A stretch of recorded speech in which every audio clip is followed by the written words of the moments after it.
अभी जब market correct हुआ उसके पीछे का रीज़न था वॉरेन बफेट। उन्होंने अपने ऑलमोस्ट 50% की शेयरिंग बेसिकली एप्पल की बेच दी, जिससे मार्केट गिर गया इंडिया का। अब आपको क्या लगता है कि अगर ये इस तरह से इम्पैक्ट पड़ता रहा बाहर के लोगों का भारतीय मार्केट में, जिससे नॉर्मल जो ट्रेडर है वो अपना पैसा लूज़ कर रहा है, तो ये कितना सेफ है? सर देखिए, मैं तो ये बोलूँगा कि हमें सेफ तो है, ये तो समझ में आया।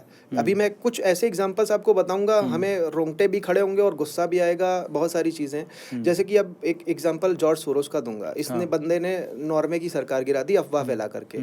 उसके बाद में इसकी हिम्मत बढ़ी, इसने क्या किया, यूके में एक अच्छी खासी गवर्नमेंट चल रही थी, लिबरल गवर्नमेंट को ये लाना चाहता था। इसने क्या किया, जो अपना जीबीपी पाउंड, जो जीबीपी था यूएसडी के अगेंस्ट, उसको ऐसा शॉट मारा, लमसम 92 या 91 की बात है, वो गिर गया। अब उस गिरने से क्या हुआ, अच्छा खासा परसेंटेज गिर गया। उससे कंट्री का जो एक्सपोर्ट इंपोर्ट था वो इम्पैक्ट हुआ, जॉब वगैरह थोड़ा सा अनएम्प्लॉयमेंट बढ़ गई। वहाँ से क्या हुआ, सरकार बदल गई। इतना बड़ा उसके पास में पावर है कि वो सरकार बदलवा दे रहा है केवल एक करेंसी को शॉर्ट करके। अब ये दो इवेंट मैं आपको बता रहा हूँ। इस इवेंट का करेक्शन है हमारे इंडिया से।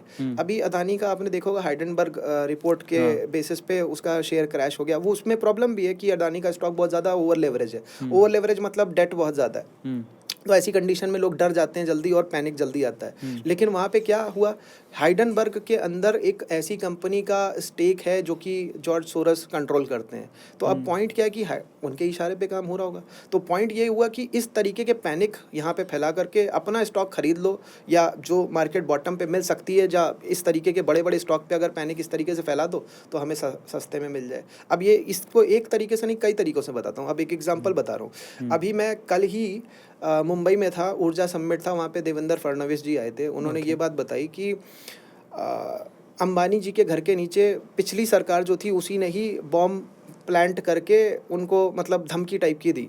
और अब ये वो बोल रहे हैं देवेंद्र फडणवीस जी, मतलब ये पूरी कंट्री में अब ऐसा वैसा पर्सन नहीं, वो पहले सीएम रह चुके हैं। उन्होंने ये बात बोली तो इसका मतलब क्या हुआ, अब उद्योगपति वहाँ से हट करके चला गया गुजरात। ठीक है, अब यहाँ से अगर आप सोचो कितना बड़ा इम्पैक्ट हो सकता है कि अगर हमारे देश का उद्योगपति सेफ नहीं है और वो अभी तो मान लो गुजरात जा रहा है, मान लो यूएस या यूरोप पलायन कर जाए, क्या कि नहीं यार मैं इंडिया में काम ही नहीं करूंगा, तो यहाँ की तो मार्केट अनसेफ हो गई, एफडीआई भी पैसा निकलने लग जाएगा और उस जगह पे जहाँ हम जीत रहे थे वहाँ पे हम हारने लग जाएंगे।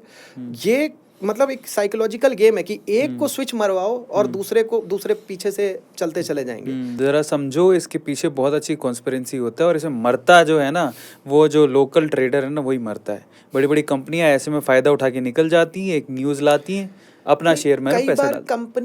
कंपनियां कई बार नहीं कर रही होती हैं, ऑपरेटर्स होते हैं वो, उनका अब जैसे हर्षद मेहता की मूवी अगर आपने देखी हो, अब वो एक तरीके से ऑपरेटर ही वाला काम कर रहे थे कि जहाँ पे आपने स्ट्राइक करवा दी कंपनी में, अब स्ट्राइक करवा दी तो कंपनी का शेयर नीचे गिरने लग गया, आप एक्यूमुलेट कर रहे हो और किसी को पता नहीं आपने करवाई हुई है अंदर से सेटिंग से, और बाद में स्ट्राइक हट गई, उसके बाद में वो भागने लग गई।